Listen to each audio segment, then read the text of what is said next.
The Confluence was a monument to optimism, a spindle of polished chrome and shimmering energy fields suspended in the silent void between three star systems.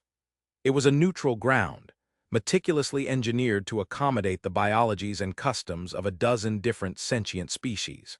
The air, a carefully calibrated cocktail of gases, held the scent of ozone from the Glypton delegation's crystalline carapaces, the faint, mossy aroma of the arboreal Cathar, and the sterile tang of recycled human breath.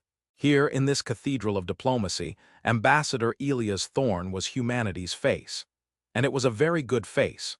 For 3 standard years, Thorne had been the embodiment of composed reason. He was a man of medium height, with hair just beginning to show strands of distinguished gray at the temples. His suits were always impeccably tailored, his voice a measured baritone that never rose in anger or faltered in uncertainty. He moved with an economy of motion that the logic-driven Glyptons found efficient, and the consensus-based Cathar found calming. He was, by all accounts, the perfect diplomat for a species seeking to establish itself as a reliable, stable partner on the galactic stage. Lyravine, first emitter of the Cathar collective, observed him now across the polished obsidian of the negotiation table. Her own people were beings of herd and harmony. Cathar society was a fluid, intricate dance of empathy, communicated through subtle shifts in the bioluminescent patterns on their pale, fungoid skin and a complex spectrum of pheromones. To Lyravine, the universe was a network of interconnectedness, and conflict was a dissonance in that network, a painful failure of understanding. She found Elias Thorne fascinating. He was an individual, a concept the Cathar struggled with. He stood alone, representing billions, yet he seemed to carry the weight without effort. His pheromonal signature, what little she could detect from his encased and controlled biology, was a flat, unvarying hum. It was the scent of placid water. She had learned to read the minute tells of his species, the slight tightening around the eyes when a proposal was disadvantageous, the almost imperceptible tensing of his jaw when frustrated. These were to her the equivalent of a Cathar's light patterns dimming in descent, predictable, understandable. Ambassador Thorne, her translated voice chimed, a soft, fluting sound. Your proposal regarding the Kalis drift is generous. However, the Glypton imperative requires a 99.9 recurring percentile of resource purity. Your proposed extraction methods only guarantee 98%. The other side of the table, Unit 734 of the Glypton imperative, remained motionless. A towering crystalline entity, its multifaceted body refracted the station's light into 1,000 tiny rainbows. Its thoughts were processes, its conclusions algorithms. Emotion was irrelevant data. The 999 recurring percentile is an efficiency target, Unit 734, not a prerequisite for viability. Thorne countered smoothly, his hands resting calmly on the table. A 2% margin of trace elements is well within acceptable parameters for your fusion forges. We have run the simulations. The additional refinement process on your end would be minimally taxing, whereas pre-refinement on our extraction vessels would increase the cost by a factor of 4, making the entire venture untenable. His argument was logical. It was sound. It was the same argument he had been making for 6 weeks. The imperative does not accommodate untenable costs, Unit 734's synthesized voice buzzed, devoid of inflection. The parameter is fixed. The logic is sound. The inefficiency is yours to resolve, watched Thorne. His face remained a mask of patient negotiation. He inclined his head slightly, a gesture of consideration. Perhaps we can explore subsidizing the initial energy cost of your secondary refinement process. It would be a gesture of goodwill. This was Thorne's signature move, the concession that was not a concession, a brilliant reframing of the problem that placed the onus back on the other party while appearing magnanimous. She had seen him use it to settle territorial disputes with the molluscoid shell and trade impasses with the gaseous forms of the ool. He was a master of the game, but Lyravine, with her empathic senses, felt something else today. Beneath the calm pheromonal surface, a deeper, discordant scent was rising. It was faint, almost imperceptible, like the smell of ozone before a storm. She had noted it for the past few days. A scent of pressure, of something being compressed. She interpreted it as a form of focused concentration, the biological marker of a mind working at its peak. She did not know that Elias Thorne had not slept more than 3 consecutive hours in a week. She did not know that the latest encrypted message from Earth contained a medical report on his 12-year-old daughter, Lily, and that the words accelerated cellular decay were seared into his mind. She did not know that the political coalition that had appointed him was facing a vote of no confidence, and his recall was being debated on the news feeds he reviewed every lonely night. All she saw was the perfect diplomat. All she smelled was concentration. Gesture is noted. Unit 734 droned. It will be factored. A new probability matrix will be generated. We will reconvene at the next designated cycle. The Glypton rose, its crystalline form chiming softly as it moved, and exited the chamber without another word. "They are difficult," Lyravine offered, her skin patterns swirling in a soft, sympathetic blue. Thorne allowed a small, tired smile to touch his lips. It did not reach his eyes. "They are logical, Lyravine. It's hard to argue with a spreadsheet, but we'll find a way. We always do." "Species persistence is remarkable," she said, meaning it as the highest compliment. The Cathar were persistent in seeking harmony, but humans were persistent in seeking solutions. They pushed and pushed and pushed. They were tireless. "It's all we have," Thorne replied, his voice softer now. He gathered his datapad, his movements precise. "Thank you for your moderation, first emitter." He walked away. Lyravine caught another, stronger wave of that strange, compressed scent. It was sharp now, almost acrid, like burnt wiring. She filed it away as another fascinating quirk of human biology under stress. An interesting data point on a species that built machines to escape their world's gravity, encased themselves in metal suits to survive the void, and sent single, fragile beings of flesh and bone to speak for them all. To her, humans were brilliant, determined, and deeply, deeply fragile.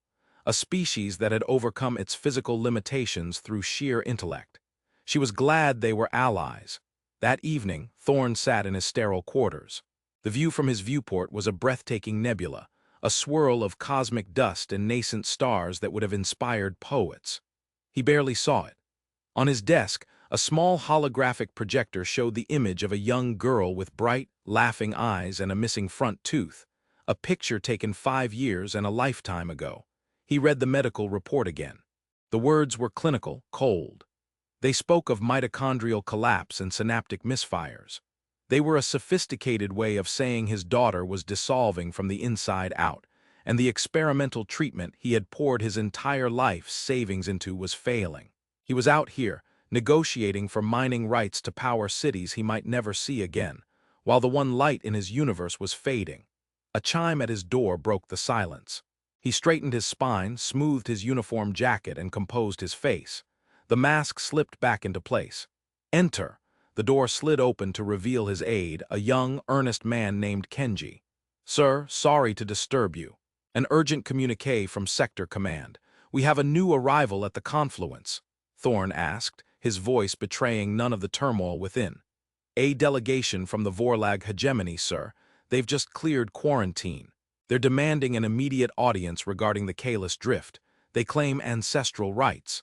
Thorne felt a cold knot tighten in his stomach. The Vorlag. He'd read the preliminary intelligence reports. A new player, expansionist, aggressive. A species that had achieved spaceflight through conquest and absorption of other technologies. They were not builders or explorers. They were conquerors. Ancestral rights? Their star is 200 light-years from the drift. "That's ambitious," Thorne said, a hint of dry sarcasm in his tone. Their lead diplomat is on his way to the lower observation lounge.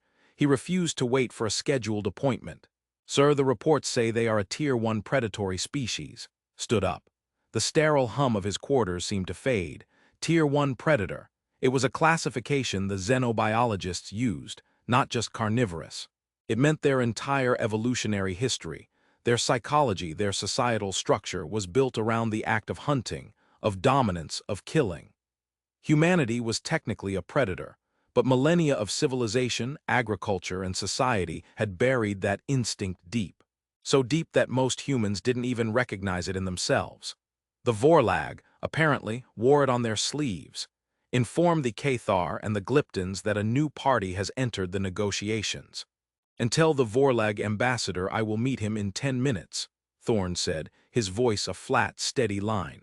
But as Kenji left, Thorn looked back at the hologram of his daughter. The scent Lyravine had detected, the smell of burning wires, of immense pressure, began to fill the small room. The perfect diplomat was walking toward a meeting for which his entire career had prepared him. But the grieving father, the exhausted man, the human being pushed past his limit, was walking with him. And the walls of the cage were beginning to groan. The lower observation lounge was designed for quiet contemplation. A 360-degree transparent wall looked out onto the docking bay, a slow-motion ballet of freighters and diplomatic shuttles. Thorn had always found the view calming. Tonight it felt like being in a fishbowl. The Vorlag was waiting. He was exactly what the intelligence reports had suggested, and worse. 2.5 meters tall, he stood on powerful, digitigrade legs that ended in three-toed, taloned feet. His skin was a leathery gray hide, scarred and thick.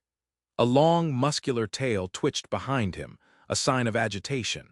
His head was elongated, reptilian, with forward-facing eyes of obsidian black that seemed to absorb all light. His jaws were filled with serrated teeth, and when he spoke, a low, guttural growl rumbled from a thick, powerful chest. This was Ambassador Grak. He did not wear the flowing robes of the Cathar or the functional encounter suits of most species. He wore a harness of black metal from which various devices of unknown purpose hung. It was not clothing, it was equipment. The human, Thorn, Grak snarled, not as a question, but as a statement of identification. He did not offer a greeting or a title. He smelled of blood and ozone, a primal metallic scent that tickled the back of Thorn's throat. Ambassador Grak, Thorn replied, extending a hand out of pure, ingrained diplomatic reflex. Grak stared at the offered hand, then let out a short, barking laugh. Your species offers a vulnerable appendage as a greeting, a sign of submission. We will not be allies, human. You will cede your claim to the Kalis drift. Slowly retracted his hand, his face a perfect neutral mask. The drift is in unclaimed territory, as per the Galactic Concordance Article 4. Humanity's claim is based on proximity and developmental investment. It is legal and binding. Laws are the whispers of the weak, Grak growled, taking a step closer. He was deliberately invading Thorn's personal space, a classic intimidation tactic. Thorn held his ground, his posture unchanged. To an outside observer, he was the picture of unflappable courage. Inside, his heart was hammering against his ribs, a frantic bird in a cage of bone. The grief for his daughter, the exhaustion, the pressure from his government, it all swirled into a toxic brew, and Grak's naked aggression was the spark falling toward it. The Concordance is the framework that allows us to have this conversation instead of powering our ships for war, Thorn said, his voice dangerously quiet. Grak leaned in, his hot, foul breath washing over Thorn's face.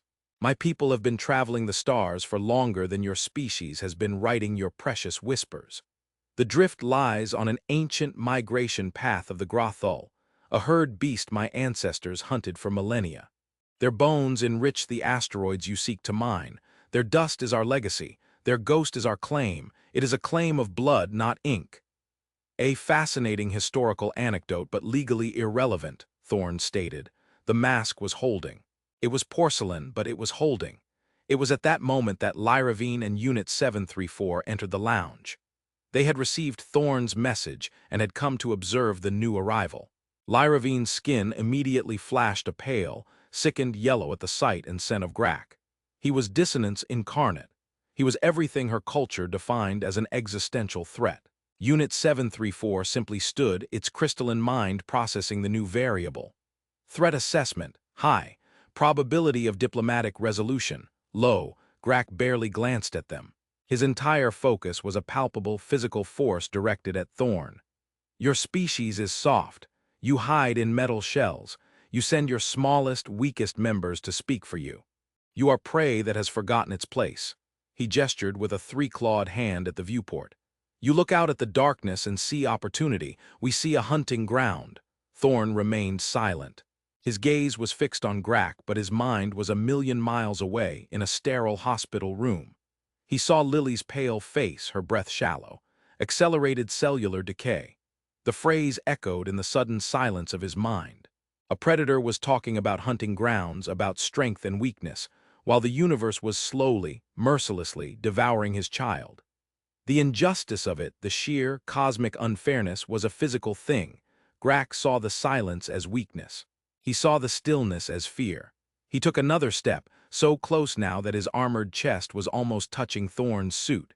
He lowered his voice to a conspiratorial rumble, a predator cornering its kill. I have accessed your public data streams. Your little one, the sick pup of the litter. A weak bloodline. Nature is culling your line, human. It is the way of things. The strong survive. You should have stayed on your muddy little world and tended to your own failures instead of reaching for the prizes of your betters. And there it was. The final, unbearable pressure.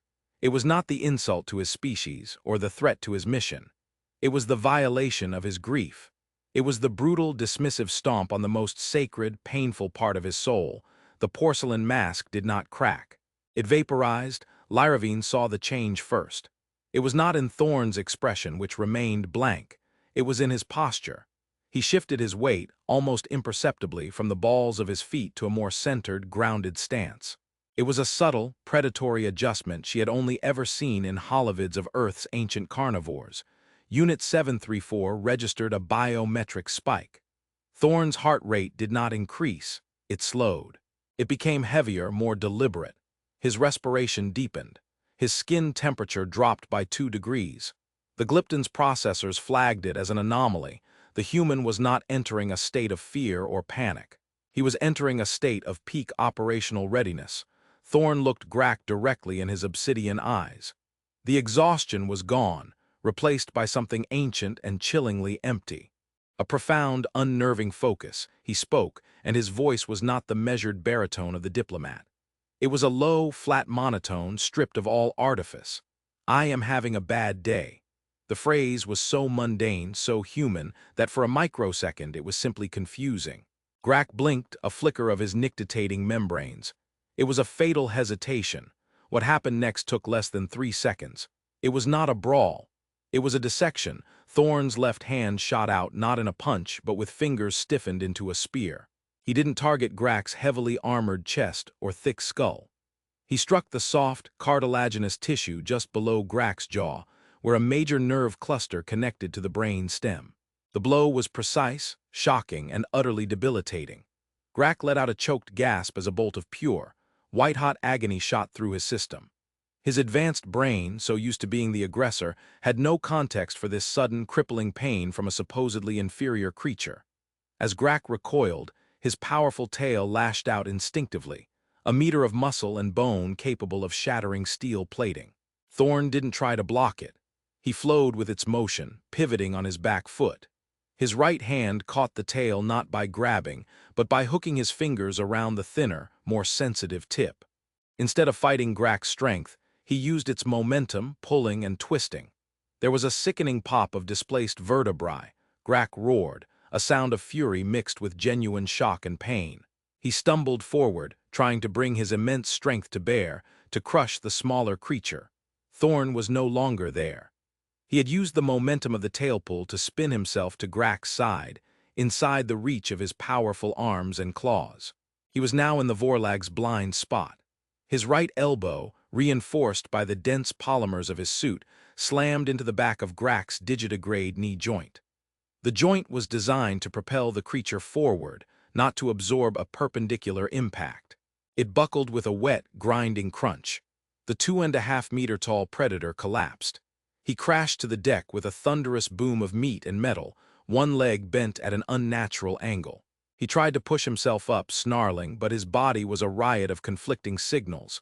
Blinding pain from his neck, a dislocated tail, a shattered knee. Thorn stood over him. He wasn't breathing heavily. He wasn't flushed with adrenaline. He was perfectly, terrifyingly calm. His eyes, fixed on the fallen Vorlag, held no anger. They held no malice. They held only the dispassionate, calculating focus of a hunter who had just neutralized a threat. He looked down at Grack, who was now just a large, wounded animal, and the only expression on his face was a faint, almost imperceptible disappointment. as if the challenge had been less than he expected. The lounge was silent, save for Grak's pained, ragged breathing. Lyravine stood frozen, her bioluminescent skin bleached to a stark, terrified white. The air was thick with her pheromones, a scent of pure, primal dread. This was not the dissonance of conflict. This was the scent of a grazer that had just watched a wolf, disguised as a sheep, tear apart another wolf. She had not witnessed a fight. She had witnessed a hunt. The efficiency, the knowledge of anatomy, the exploitation of weakness, it was not the product of anger. It was the product of instinct. An instinct she never, ever dreamed a human possessed in such a raw, accessible form. Unit 734 was equally still, but for different reasons. Its internal processors were running at maximum capacity. It was cross-referencing the event with its entire database on humanity. The species that wrote poetry, that composed symphonies, that debated philosophy. The species that cried at the loss of their young. It was now correlating that data with footage from their own deep space probes. Images of Earth's wolves running down a deer, a shark striking from below, a stalking tiger. The movements were the same. The efficiency was the same. The predatory calm was the same. Old data was being recontextualized. Human binocular vision wasn't for appreciating art, it was for tracking prey. Their grasping hands weren't just for tool use, they were for grappling. Their social structures weren't just for cooperation, they were for pack hunting. Their vaunted intelligence wasn't just for solving abstract problems. It was for predicting a target's behavior, for setting traps, for becoming the most lethally effective predator their world had ever produced. Thorn finally looked up from the whimpering form of Grak. He looked at Lyravine, then at Unit 734. The emptiness in his eyes was slowly being replaced by a dawning awareness of what he had just done, of who he had just revealed himself to be. The mask of the diplomat was gone, and in its place was the naked face of the grieving father, the exhausted man, and the apex predator. He smoothed the front of his jacket, a gesture so incongruously normal it was more shocking than the violence. "As I said," he stated, his voice now trembling with the barest hint of emotional overflow, "I am having a bad day. Please inform the Vorlag hegemony that we will await their new representative. The negotiations for the Kalis drift will continue as scheduled." He turned and walked out of the lounge, his footsteps echoing in the cavernous silence. He did not look back. He left behind a shattered predator, a terrified herbivore, a profoundly disturbed machine, and a truth about humanity that could never, ever be unlearned. The silence in the lounge stretched for a full minute after Thorn departed. It was broken only by the agonized groans of Ambassador Grak, who was trying and failing to rise. Finally, Lyravine managed to signal for a medical team, her movements stiff and jerky. Her empathic senses were overwhelmed. The room was saturated not just with her own fear, but with the residue of what had happened. There was no lingering anger from Thorn. There was just finality. A cold, hard certainty that was more terrifying than any rage she had ever encountered. Unit 734 was the first to speak, its synthesized voice cutting through the tension. "Analysis," the single word hung in the air. Lyravine turned her wide, luminous eyes toward the crystalline being. Her skin was still a flickering, pale shade. "Analysis. Unit 734, did you not perceive what just occurred?" "Perception is confirmed." Ambassador Grak of the Vorlag hegemony, a Tier 1 predatory species with superior mass and projected strength, was neutralized by Ambassador Elia's Thorn of the human species in 2.73 seconds. The human sustained 0 damage. The Vorlag sustained multiple critical but non-lethal injuries to locomotive and neurological systems. The human's actions were not consistent with a defensive response. They were consistent with a systematic incapacitation. "It was more than that," Lyravine whispered, her voice trembling. "It was the way he moved, the focus." Grak was loud, threatening. He broadcasted his intent. Thorn, he was silent. He became something else. Something old. A Vorlag medical team, imposing figures in their own right, arrived and began attending to Grak with a mixture of practiced efficiency and barely concealed shock. They loaded their fallen ambassador onto a grav stretcher, casting wary, sideways glances at the spot where Thorn had stood. They did not speak to Lyravine or the Glypton. They collected their broken leader and left in silence. The message was clear. They had encountered something they did not understand, and it had shaken them. The human emotional state designated grief was the apparent catalyst. Unit 734 continued, its internal processors still working through the new, terrifying data. This suggests a direct pathway between profound emotional distress and the activation of dormant predatory protocols in their species. This variable was not present in any previous models of human behavior. Lyravine floated closer to the Glypton, her movements hesitant. Unit 734, that was not dormant, that was practiced. It was inherent. It was like watching a Cathar find its way back to the herd, an instinct. His species has hidden this from us, from everyone. Correction, the Glypton buzzed. The data suggests they have hidden it from themselves. I have been retroactively analyzing human cultural output. Their history is replete with evidence, but it has always been framed as aberration. War, crime, violence, they classify these as failures of their social systems, as pathologies. Our analysis now suggests this is an error in classification. It is not a failure of their civilization. It is a temporary suppression of their fundamental nature. Glypton's multifaceted head tilted, a gesture that indicated it was accessing a new data file. A holographic image projected into the air between them. It was a scene from an old Earth-nature documentary, a pack of wolves, lean and hungry, flowing through a snowy forest. Observe the pack leader, Unit 734 stated. The forward-facing eyes for depth perception. The gait that conserves energy for a final burst of speed. The way it isolates the weakest member of the herd. The image changed. It was now security footage of Elias Thorne walking down a corridor on the Confluence just yesterday. His posture was relaxed, his face placid. But now Lyravine saw it. She saw the same economic gait, the same forward-facing eyes, not just looking but constantly scanning, assessing. They never stopped being predators, Lyravine breathed, a wave of nausea washing over her. They just built a better hunting ground. She gestured around at the gleaming space station. This, all of this, their diplomacy, their trade, their laws, it's a form of predation, a more complex one. They use words and economics instead of teeth and claws, but the goal is the same: to acquire resources, to secure territory, to ensure the survival and dominance of the pack. Hypothesis is statistically probable, Unit 734 agreed. Their capacity for empathy, for art, for love, these are not contradictions to their predatory nature. They are enhancements. Empathy allows them to understand their prey's or their rival's state of mind. Love for their young provides a ferocious motivation for resource acquisition, as demonstrated by Ambassador Thorne's reaction to the perceived slight against his offspring. They are the universe's perfect persistence hunters. They can outthink, outmaneuver, and outlast any competitor.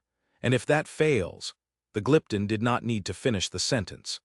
The image of the crumpled, broken form of Grak was seared into their minds. Lyravine's thoughts raced back through her 3 years of interactions with Thorne. His patience, which she had seen as a virtue, now looked like a hunter's stillness, waiting for the perfect moment to strike. His generosity, his compromises, now seemed like a farmer scattering feed, lulling the livestock into a false sense of security. His charming smile, she shuddered, now picturing the skull beneath it, the structure of a jaw designed for tearing. "What do we do?" she asked, the question directed as much to the cosmos as to the Glypton. Humanity is a cornerstone of the new concordance.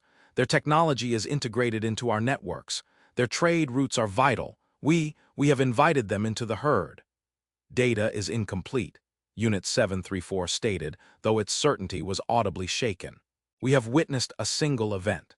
However, this event has a 98.4% probability of being a true indicator of latent species-wide capability. The primary question is no longer, what are humans? The primary question is, what is the trigger threshold for this behavior in the average human? The philosophical and existential implications were staggering. The Cathar had always viewed the universe as a place that tended toward harmony. Conflict was an anomaly to be resolved. But if one of the most prominent species in the galaxy was, at its core, a creature of conflict, what did that mean? It meant that peace was not the natural state.